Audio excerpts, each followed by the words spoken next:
Hello guys, exam fighter पर आप सभी का बहुत बहुत स्वागत है। और आज हम लोग क्या देखने वाला है? पृथ्वी का वायुमंडल। ठीक है, वायुमंडल जो हमारे जीवन का महत्वपूर्ण अंग नहीं, जीवन का अनिवार्य अंग बोलेंगे, और जीवन का अनिवार्य अंग है। और इसी वायुमंडल के बारे में पढ़ेंगे जो आपके जैप पेपर 1 के यूनिट 9, जो आपका यूनिट 9 क्या है हमारा? लोग, विकास और पर्यावरण। ठीक है, पीपल, डेवलपमेंट एंड इन्वायरमेंट, जो आपका यूनिट 9 है, उसी का ये महत्वपूर्ण टॉपिक है। यहां से भी प्रश्न आते हैं, इसलिए आज हम लोग इसी को देखने वाले हैं। जिस प्रकार आपको पता है कि हमारी पृथ्वी किस प्रकार है, गोल है ना। हमारी पृथ्वी कैसी है? गोल है। तो हमारा जो पृथ्वी है, अगर इसको हम पूरा मैप को, अगर इस इमेज को अच्छे से लें, ये हमारा अर्थ है, मान ले इसको, ये अर्थ है। ठीक है, ये गोल है। तो इसके ऊपर वायुमंडल जो हम लोग देखते हैं, जहां पे हम लोग रहते हैं, यहाँ वायुमंडल के विभिन्न लेयर्स हैं, विभिन्न परतें हैं। और इसको इसके तापमान के आधार पर, तापमान की विशेषताओं के आधार पर, किसके आधार पर?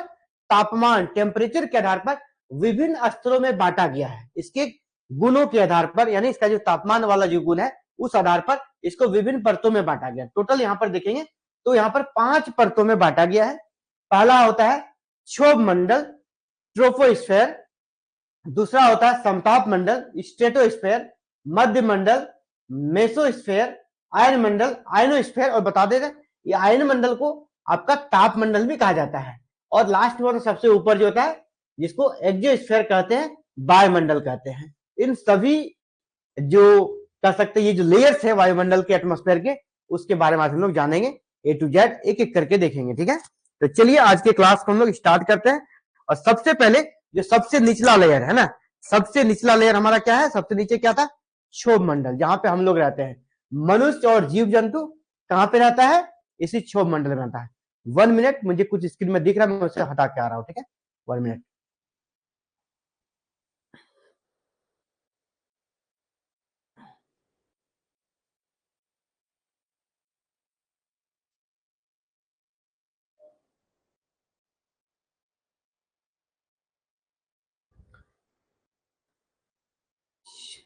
तो फिर से आप सभी का स्वागत है। और हम लोग क्या देख रहे थे? क्षोभ मंडल, ट्रोपोस्फेयर।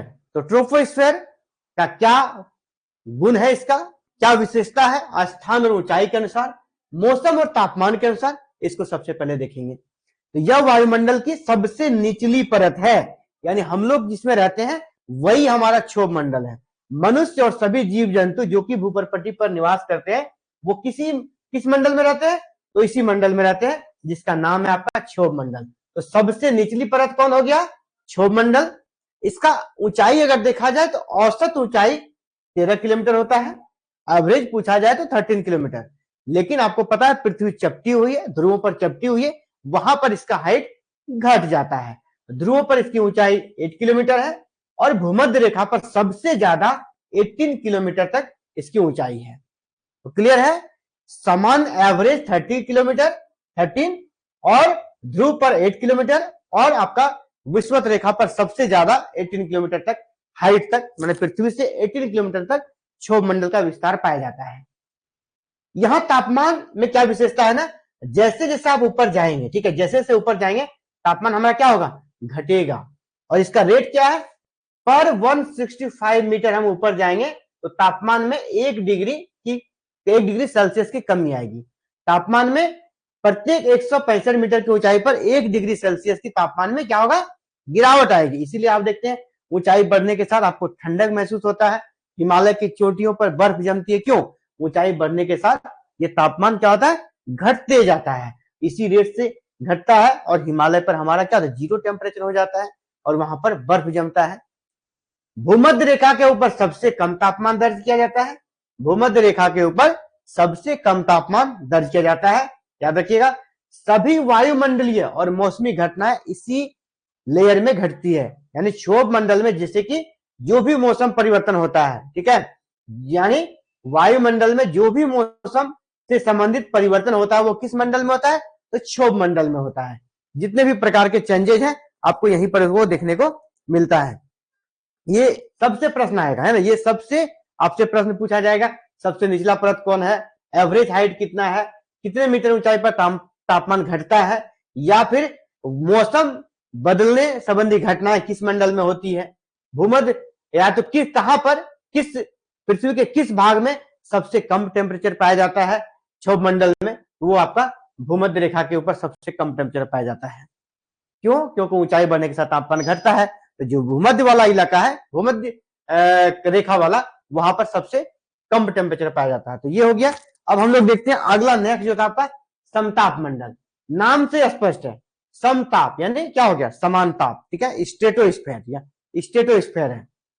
इसको स्ट्रेटोस्फेयर का जो अगर गुण देखेंगे, सबसे पहले 3 कैटेगरी में बांटेंगे, स्थान और ऊंचाई कितनी है, मौसम और तापमान की स्थिति है, इसका महत्व क्या है, इंपॉर्टेंस क्या है, इसलिए हमने एक नया कॉलम डाला। ये बहुत इंपॉर्टेंट है आपके लिए, हमारे जीवन के लिए। तो किस क्षेत्र में इंपॉर्टेंट है, जो बड़े विमान यानी जो भी विमान उड़ते हैं उसको अगर आइडियल सिचुएशन में अगर कर सकते हैं, रन करना है, आइडियल सिचुएशन में अगर उनको उड़ाना है तो वो इसी मंडल में उसको जाना होगा, ठीक है। यानी क्या कहा जाता है, यह क्षोभ सीमा के ऊपर 50 किलोमीटर की ऊंचाई तक फैला है, ठीक है। क्षोभ कहां तक था, 13 एवरेज और विषुवत रेखा पे 18, तो इसके ऊपर और जाएंगे तो मैक्सिमम 50 किलोमीटर के हाइट तक, 50 किलोमीटर के हाइट तक इसका विस्तार पाया जाता है समताप मंडल का, स्ट्रेटोस्फीयर का। और अगर कोई विमान को अच्छा उड़ान चाहिए तो आपको क्षोभ मंडल से ऊपर जाना होगा, क्योंकि वहां मौसमी घटनाएं घटित होती है, इससे एक्सीडेंट वगैरह आने का खतरा होता है। कभी भी बहुत ऊंचाई पे कोई भी विमान क्रैश नहीं होता है, विमान जब नीचे उतरता है ना, वो क्रैश तभी होता है क्योंकि वहां पर मौसमी परिवर्तन होता है, जो भी मौसमी घटनाएं होती है। लेकिन आपका ये जो समताप मंडल है, यहाँ पर कोई भी मौसमी घटनाएं वगैरह नहीं होती है। तो इसीलिए ये विमानों के उड़ान के लिए सबसे आइडियल, सबसे आदर्श जो लेयर है वो यही है। ये भी पूछा जाएगा, विमान वगैरह के लिए सबसे आदर्श वायुमंडल का परत कौन सा है, तो समताप मंडल है। यहां पर क्या होता है, किसी प्रकार का बादल नहीं प्राप्त होता है और कोई मौसमी घटनाएं नहीं होती है, इस मंडल में कोई भी मौसमी घटनाएं घटित होती ही नहीं है, इसीलिए विमानों के लिए आदर्श है, ठीक है। इसीलिए विमान उड़ाने के लिए सबसे आदर्श है। और इस मंडल का सबसे खासियत है क्या, इस मंडल के ऊपरी भाग में हमारा ओजोन परत पाया जाता है। ओजोन परत इसी मंडल में पाया जाता है, समताप मंडल में। याद रखिएगा, ये पूछा जाएगा ओजोन मंडल, ओजोन लेयर किस परत में पाया जाता है, किस मंडल में पाया जाता है, तो समताप मंडल में। और यहां यही ओजोन मंडल क्या करता है, हमारा सन से, जो सनलाइट से अल्ट्रा वायलेट रेज आता है, उससे हमें ये बचाता है। और ओजोन परत किस प्रकार पृथ्वी की रक्षा करता है और किस प्रकार ओजोन परत का क्षरण कम हो, ठीक है, उसका संरक्षण हो, इसको लेकर मॉन्ट्रियल प्रोटोकॉल हुआ था, ठीक है। उसके बारे में हमें पढ़ना है बाद में, जब अलग अलग हम लोग कॉप सम्मेलन पढ़ेंगे, मॉन्ट्रियल प्रोटोकॉल के बारे में पढ़ेंगे, तो वो इसी मंडल, इसी मंडल के से जुड़ा हुआ सेशन रहेगा, किस प्रकार इसको हम लोग, इसका जो ओजोन मंडल में छिद्र हो रहा है उसको रोके। ओजोन मंडल किसमें मिलता है, समताप मंडल है। ग्रीष्म काल में यहाँ तापमान बढ़ता है और शीत काल में तापमान घट जाता है, ठीक है। ग्रीष्म काल में तापमान बढ़ता है और शीत काल में घटता है, जो नेचुरल है उसी तरह यहाँ भी पाया जाता है। मेन यहाँ पर यहां से प्रश्न आएगा आपका, और ओजोन मंडल कहाँ पाया जाता है, समताप मंडल में। ये पूछा जाएगा ओजोन लेयर कहाँ पाया जाता है, इसकी हाइट कितनी होती है, ये पूछा जाएगा। ये सभी ऑब्जेक्टिव प्रश्न यहाँ पर आपको आएंगे, अगर यहाँ से प्रश्न आता है तो ये बनेगा, ठीक है। अगला आपका है मध्यमंडल। मध्यमंडल, मध्यमंडल की फिर स्थान और ऊंचाई के अनुसार इनका क्या क्वालिटी है, क्या गुण है, उसको देखेंगे। यहाँ पर फिर मौसम और तापमान की क्या स्थिति रहती है, इसको देखेंगे।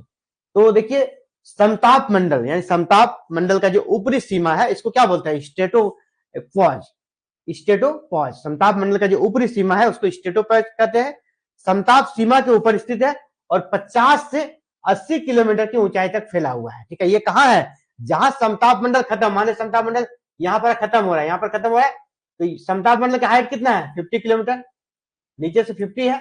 इसके ऊपर तक आप जब पृथ्वी से 80 किलोमीटर तक जाइएगा, ये जो लेयर है बीच वाला जो लेयर है, यही आपका क्या है, यही आपका है मध्यमंडल में, जो इस पर ये वाला भाग जो है ना, यानी 50 से 80 किलोमीटर का हाइट के बीच में ये हमारा मेजो स्फीयर पाया जाता है, मध्यमंडल पाया जाता है। यहाँ ऊंचाई बढ़ने के साथ तापमान घटता है, यहाँ भी ऊंचाई बढ़ने के साथ क्या होता है, तापमान घटने लगता है। तो ऊंचाई बढ़ने के साथ तापमान घटने लगता है। वायुमंडल के सबसे ठंडी परत, अगर ये पूछा जाएगा वायुमंडल का सबसे ठंडा परत कौन है, तो मेसोस्फीयर मध्य मंडल वायुमंडल का सबसे ऊंचा परत है।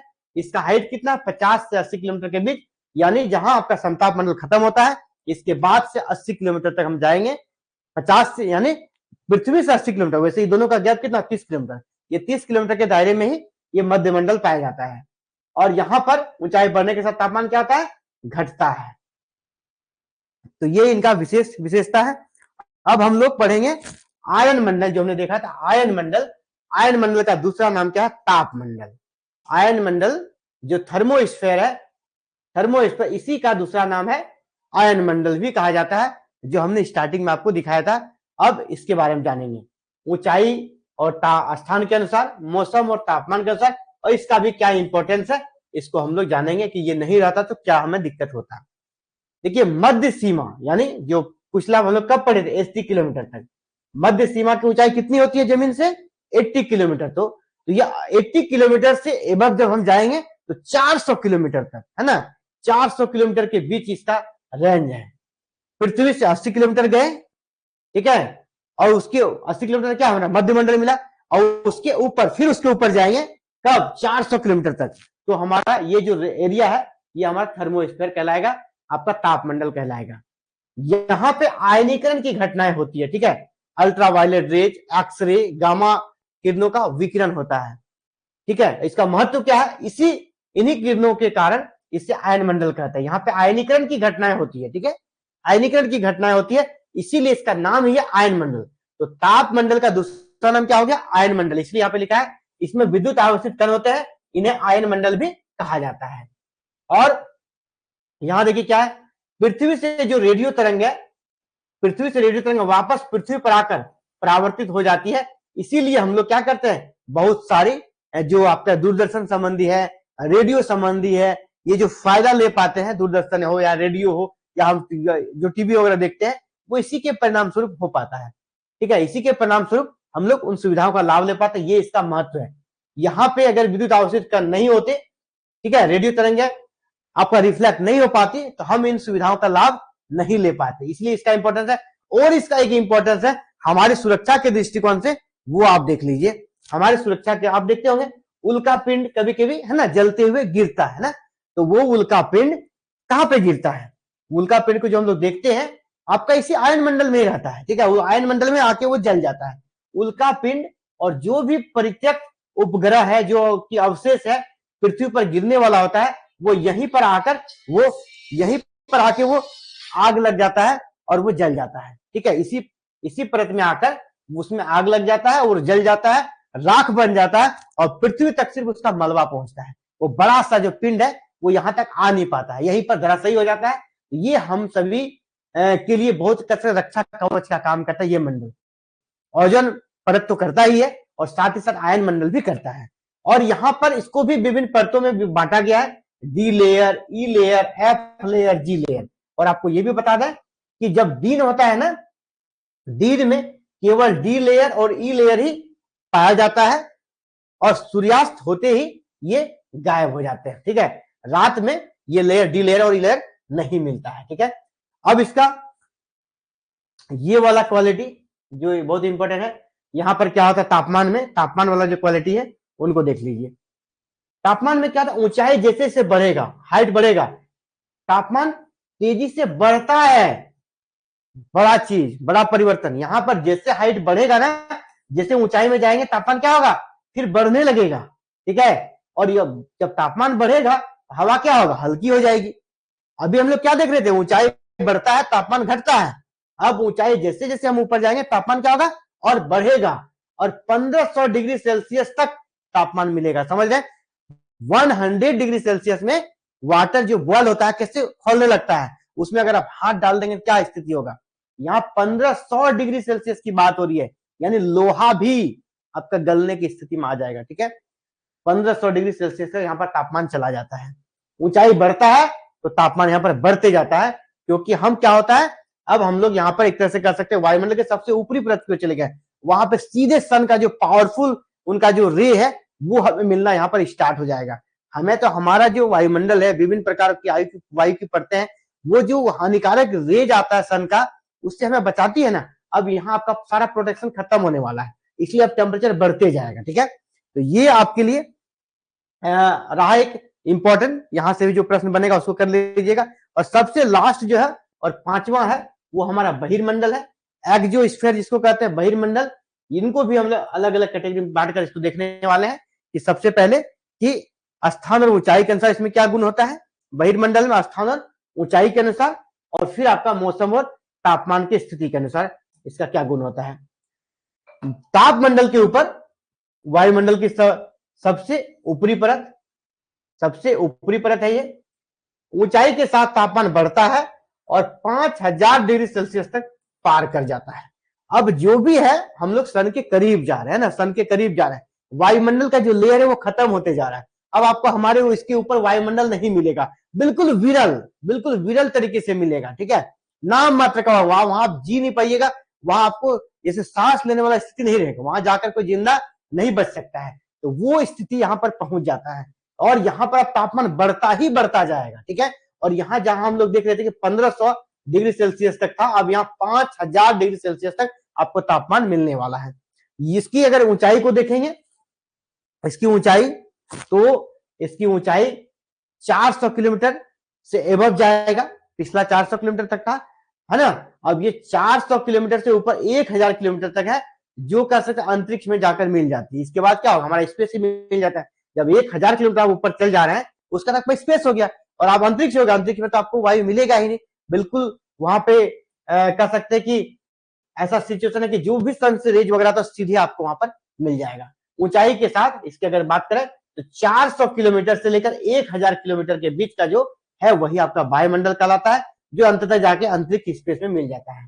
यहां मुख्य रूप से हीलियम और हाइड्रोजन की प्रधानता होती है। क्यों होती है भाई, क्योंकि आपको पता है कि सन जो है हमारा, वहां जो नाभिकीय संलयन की प्रक्रिया होती है सूर्य में, सन में, तो वहां पर कौन सी गैस महत्वपूर्ण भूमिका निभाती है, यही हाइड्रोजन और हीलियम महत्वपूर्ण भूमिका निभाती है। और वही हाइड्रोजन और हीलियम यहाँ पाया जाता है क्योंकि वहां सीधे सन का लाइट आ रहा है, कोई भी वायु का परत मौजूद नहीं है जो इसको रोके, यानी वायु का सीधा यहाँ पर जो वायु नहीं रहने के कारण सीधा सनलाइट आ जाता है, इसीलिए यहाँ पर हाइड्रोजन और हीलियम की प्रधानता हो जाती है और टेम्परेचर काफी हाई हो जाता है साथियों। तो ये आप सभी के लिए इंपॉर्टेंट सेशन रहा, जहां पे हम लोगों ने क्या देखा, वायुमंडल की विभिन्न परतें।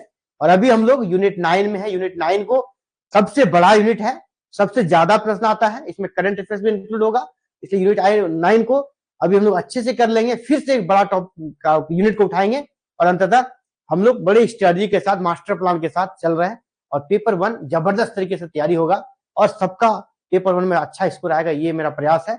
और अभी एवरीडे आपका लाइव क्लास होता है, जिस दिन नहीं हो पाता है रिकॉर्डेड क्लास भी आपको इसी टाइम में मिल जाएगा। अगर जिस दिन लाइव क्लास नहीं हो, आपको परेशान नहीं होना है, आप 7 बजे ऐप को खोलिएगा, आपको ऐप पे क्लासेस मिल जाएगा, क्लास का वीडियो या पीडीएफ नोट्स। किसी दिन कोई कारणवश से अगर लाइव नहीं होता है तो परेशान नहीं होना है, आपको सेम डे सेम टाइम में 7 बजे रिकॉर्डेड क्लास ऐप पे मिल जाएगा, पीडीएफ नोट्स भी मिल जाएगा, वहां से भी आप पढ़ सकते हैं। फिर भी कोई दिक्कत हो हमें चैट कीजिएगा, व्हाट्सएप कॉल भी कर सकते हैं, व्हाट्सएप से हमें मैसेज भी कर सकते हैं, आपको रिप्लाई दिया जाएगा। चलिए आज इतना ही, थैंक यू, जय हिंद, जय भारत, जय झारखंड।